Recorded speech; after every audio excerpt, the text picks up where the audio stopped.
Karachi, only apne sakya irana picha, changes uchi changes anu, changes talwa, changes tan, angapa yatiya masifisa.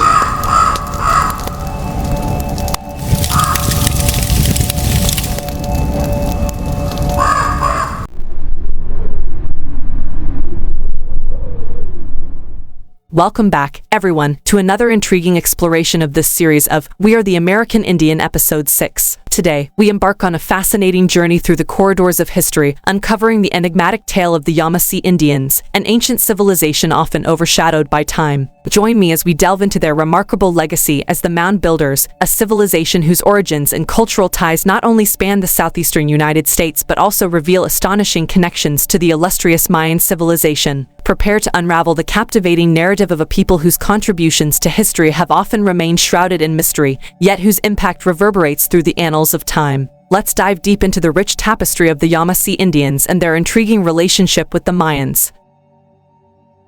But before we embark, don't forget to hit that subscribe button and ring the notification bell to stay updated with our historical explorations. Hidden for nearly 15,000 years, there's a new discovery that's changing what we think we know about how the Americas were settled. So there's this team at Florida State University that discovered stone tools alongside mastodon bones. That means they found the oldest known site of human life in the southeastern U.S. Consider that. Think about it for just a second. We're joined now by Florida State University Assistant Professor Jesse Holligan. Professor Holligan, good morning to you. Good morning to you guys. So put into just layman's waking up Saturday morning, eating my Wheaties terms, what this means, the discovery of these tools. So these bones and artifacts show that people were in Florida 1,500 years earlier than a lot of people accept the Americas were colonized. And more importantly, a lot of us were taught that the Americas were colonized by some folks coming through an ice-free corridor from Alaska through Canada into North and South America around 13,500 years ago. That's what most high school textbooks say. That ice-free corridor wasn't open until 14,000 years ago. This site is 500 years older than that, and in Florida, which is by any stretch of the imagination, kitty corner across the continent from Alaska. So it means that we really have to re-examine how and when the Americas were colonized. So this is on its face fascinating, but when I look at the pictures and the images here, it's underwater. Yes. Some underwater sinkhole, is that what we're looking at here? Yes, it's a sinkhole in the bottom of the Osceola River. The people weren't, however, scuba diving 14,500 years ago. This was a site that would have been an isolated pond about 130 miles from the coast at the time people were here 14,500 years ago, because sea levels were almost 300 feet lower then, and Florida was nearly twice as big. Okay, so we're just learning of this morning. As a non-archaeologist, I'm excited about this, but tell me, having discovered this, what you felt, what went through your mind when you realized the implications of this discovery. Oh, it was so exciting. Though, to be fair, we were building on research done by a number of archaeologists in the 80s and 90s who had already done some excavations at the sinkhole. They found a tusk with human-made, they said, cut marks, but it wasn't widely accepted by the archaeological community. So we were actually there to reevaluate their claims. And so finding the stone knife that we discovered really showed that they had been correct. The stone knife, there's absolutely no way that could be made by nature, whereas some people had proposed that the marks on the cut could have been caused by elephants, and by elephants I mean mastodons stomping around on the tusk later on, and our knife showed that there's no way that wasn't done by people. So it wasn't that we lucked into this layer, we were really building on some previous research. But that being said, I don't think any of us slept the night that we found the biface. Everybody was very, very, very excited, and it's been so rewarding to get to work in that sink and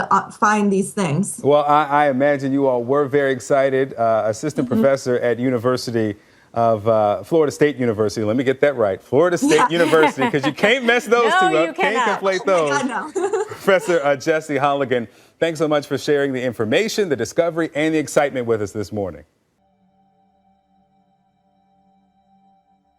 The Yamasee was a dominant ancient tribe located in the coastal plain of present-day Georgia and parts of Carolinas during the late 1600s and early 1700s, known for their power and strength being stated as the most fierce of the Indian tribes. Pocataligo shared its name with a significant Sewell town in northern West Virginia. One of several translations of Yamasee is said to originate from the Muskogee word Yamassee, signifying descendants of Yama. In the Muskogee Creek language, the term refers to both the Mobilian trade jargon and the indigenous people who resided along the lower Mobile River in what is now Alabama. In the Itsay Creek language, the term denoted the initial Creek town situated in the southeast, specifically where downtown Savannah is presently located. Additionally, it signified their ancestral homeland in Mexico. In the Totonac language of Mexico, Ima refers to an agricultural plot that's cleared from the forest, the equivalent to the Yucatec Maya term Melpa, both describing cultivated land used for agricultural purposes after forest clearing. In the Zoque Mixtec languages, the actual name for the Olmec civilization was Yama. In the 1940s, the North American archaeologist Matthew Sterling stole credit for discovering an ancient civilization in Veracruz state, which was previously found by Mexican archaeologist Leopoldo Batters in 1911. Sterling then renamed the civilization to the Olmec civilization.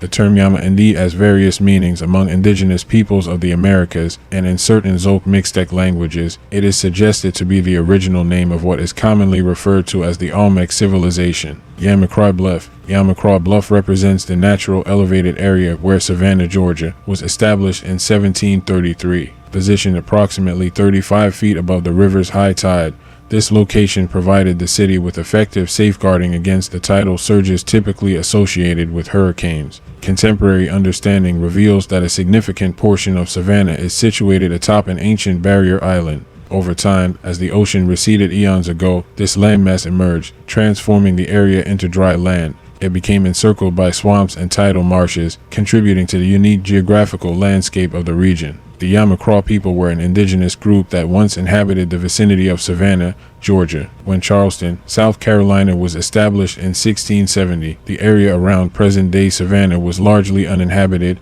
and regarded as cursed due to a prior plague that had caused numerous fatalities. In 1732, upon learning of the British plans to establish a colony on Yamacraw Bluff, Tomochichi, also known as Tomochichi, assembled a group of around 50 individuals from various branches of the Creeks. They settled in a village immediately west of the future Savannah site. Tomochichi asserted ownership over the land between the Savannah and Ogeechee rivers, which he subsequently sold to the trustees for the province of Georgia. A reservation was designated for the Creeks, situated at the site of the Yamacraw village and nearby Irene Island. Some remnants of the Creek villagers persisted in the area until the time of the American Revolution. British maps of the era refer to the territory originally claimed by Tomochichi as the province of the Yamacraw Indians. However, it's important to note that although Tomochichi's village was designated as Yamacraw, the people residing there were not strictly Yamacraw. Imapo, in Mexico, denotes the indigenous name for the Jamapo River situated in Veracruz state. Originating from the slopes of the Orizaba volcano, the river flows eastward until it reaches the Gulf of Mexico. A distinct characteristic of the Imapo River is its reddish hue, caused by the elevated iron content in the soils near Orizaba. Referred to as the Bloody River or Chattahoochee in the migration legend of the Creek people, it holds significant importance in the early history of the Upper Creeks. Additionally, it's believed that its Muskogee name serves as the origin of the name of the Chattahoochee River. The term Yamapo finds its roots in the Itza-Maya language, or a closely related language. Its meaning translates to living place of Yama. Keep in mind all of these tribes are descendants or branches of the bigger Yamasee nation. How much of this history was taught to you, and how was it taught to you? In other words, how did you learn? Because most people cannot go back to 1715 and whatever heritage they're from.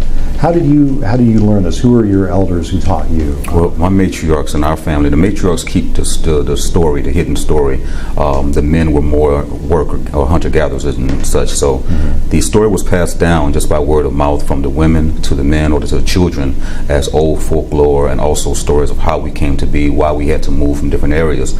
Growing up, we knew that we were originally from certain areas in either Florida or South Carolina, and it comes to be, a story given to the women in just a very gradual way. While we're also taught customs and traditions, things that the average person might overlook. An example would be maybe your mother, certain practices, how she cooked dinners, certain what you call religious beliefs about, someone walking in the house, or cayenne pepper being hung at the door, things of that nature, which was tribal for us. But for the most part, the tradition was passed on through our grandmothers and great-grandmothers. Myself particularly, it was talked about as far as the history of our people, why we came to Tampa, and how that all coexisted. My family, also on my father's side, which is the Jones, we're related to Sam Jones, which is called Abiaka or Arapaca to the Seminoles.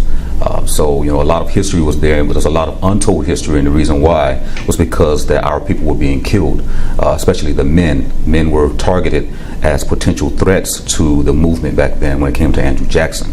So the mothers had to take it upon themselves to hide us, to keep us protected, to make sure that our family lineage stayed on.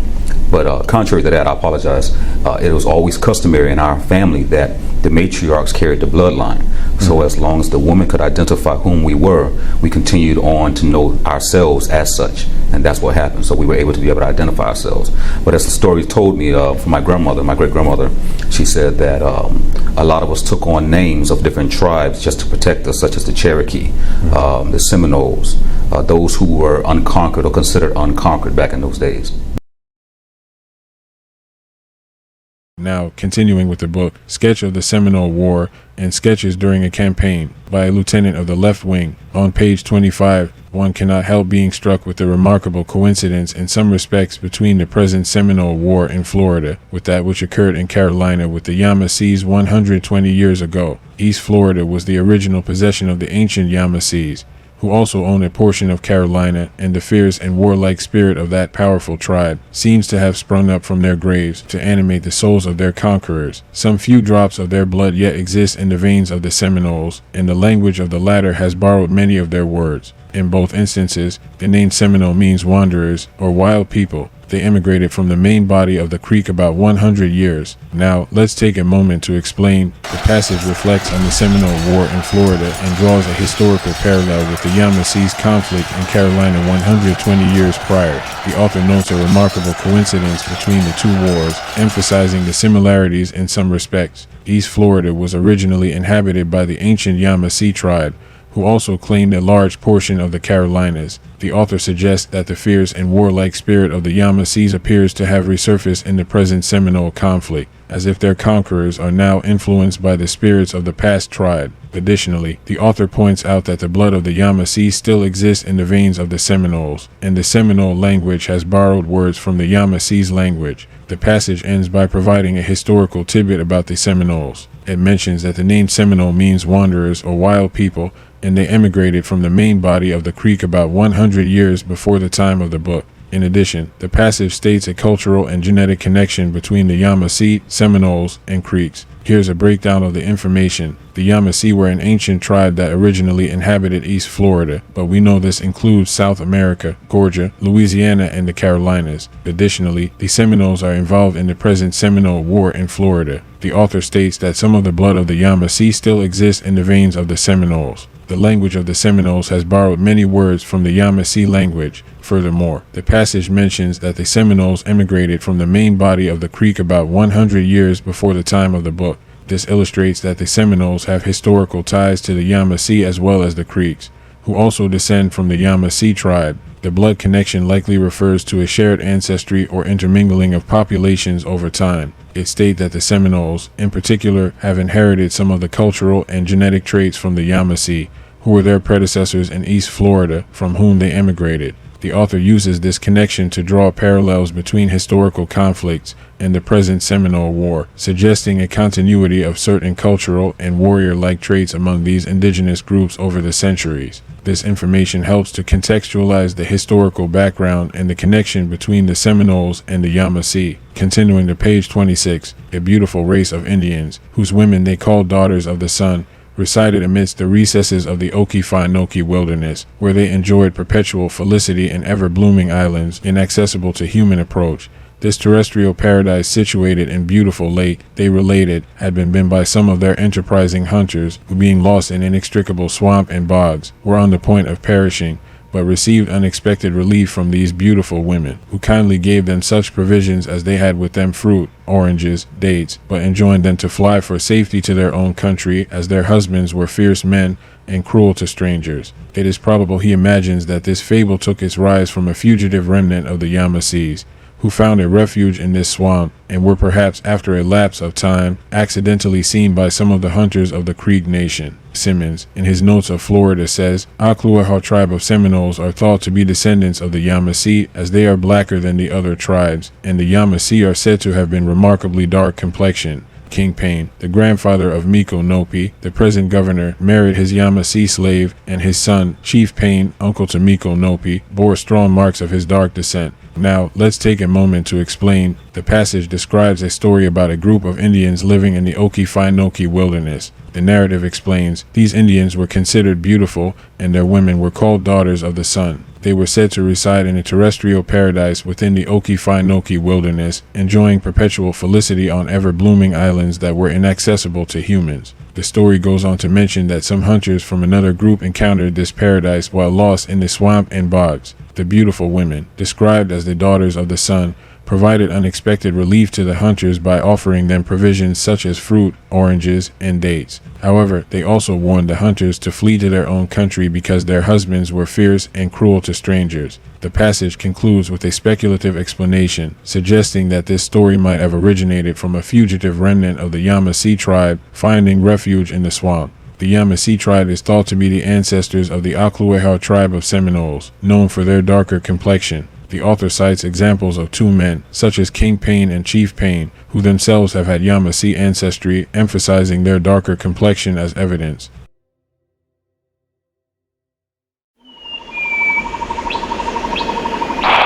Hello. And you're speaking the language of?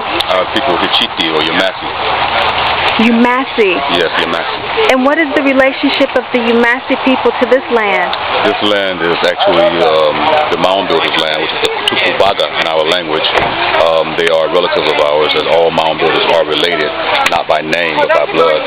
So this land is related to our people, and Sacred Lands and Eric is doing a very good job of preserving this land and keeping those things that are ancient to us sacred.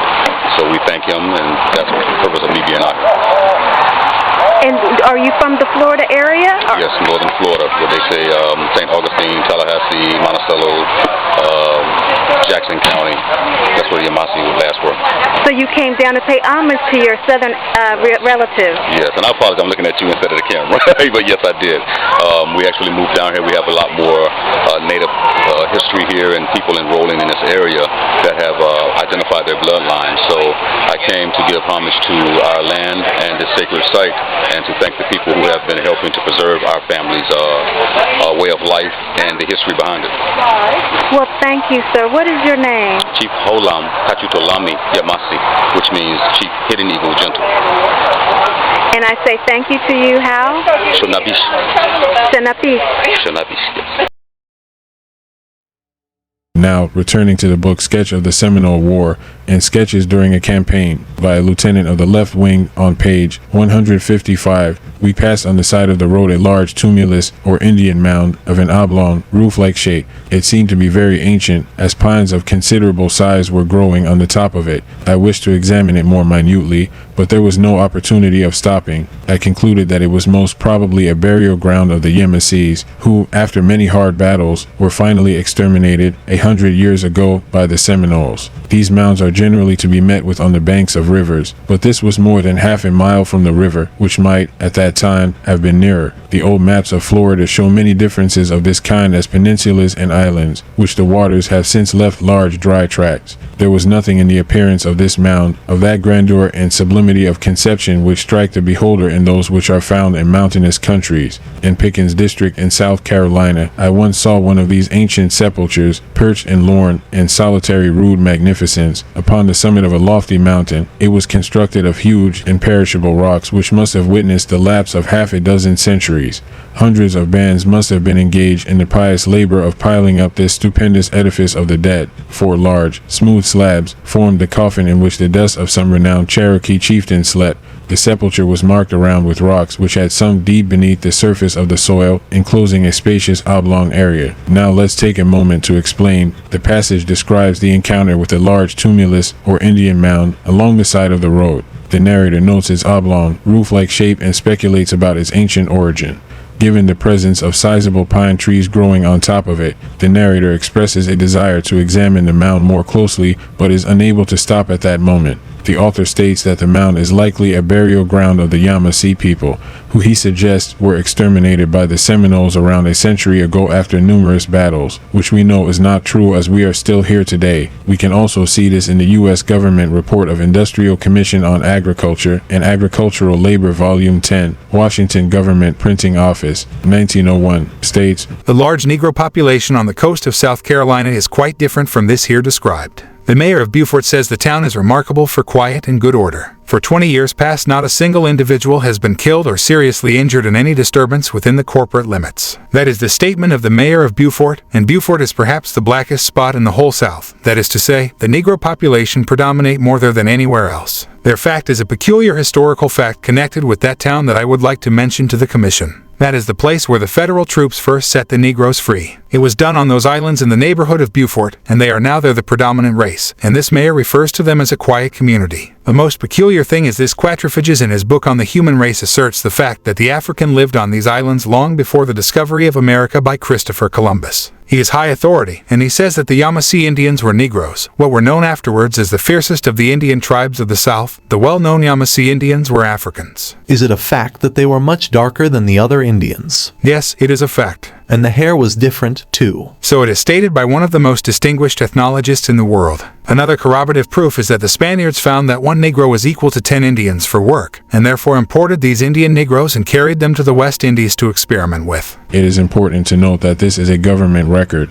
Though they mistake the Yamasee as Africans due to their complexion, however, Christopher Columbus did not state that they were African. He mentioned them as Negro Indians, which only means black Indians. Moreover, this illustrates that the Yamasee were on record existing in 1901, which is only 23 years before the birth of my grandfather. To continue, the narrator observes that such mounds are typically found near riverbanks, but this particular one is located more than half a mile from the river, indicating potential changes in the landscape over time. Comparisons are made to other mounds, particularly one in Pickens District, South Carolina, situated on a lofty mountain. He described a mound in South Carolina portrayed with a sense of grandeur and sublimity, constructed with huge, imperishable rocks that have withstood the passage of centuries. The sepulchre on the mountain summit is said to contain the remains of a renowned Cherokee chieftain, housed in a coffin made of 4 large, smooth slabs. The area around the sepulchre is marked by rocks that have sunken deep into the soil, forming a spacious oblong area. To elaborate more on the Yamasee's connection to the Indian mounds, the passage mentions the Yamasee people in the context of the large tumulus or Indian mound encountered along the side of the road. The narrator speculates that this mound could be a burial ground of the Yamasee, according to the passage, faced extermination by the Seminoles around 100 years ago after enduring many battles. The Yamasee are an indigenous American Indian tribe that historically inhabited the South American into southeastern part of the United States. They were known to be involved in conflicts with European settlers and neighboring Native American groups during the 17th and 18th centuries. The specific reference in the passage illustrates the well-known knowledge that the Yamasee were mound builders and might have had a presence in the area where the mound is located. The mention of the Yamasee's connection to the mound adds a historical and cultural layer to the narrative. It implies that the mound served as a burial ground for this large indigenous tribe, and the narrator's observation of the mound being surrounded by pines of considerable size suggests its antiquity. Overall, the passage reflects on the historical and cultural significance of these mounds, suggesting connections to ancient indigenous civilizations and their burial practices. If you would like to express your encouragement towards these works and content, please go to paypal.me/SvnoyiWahya, or you can even directly contribute through Cashapp at $SvnoyiWahya. Any amount you give will be immensely appreciated. Thank you for your generosity.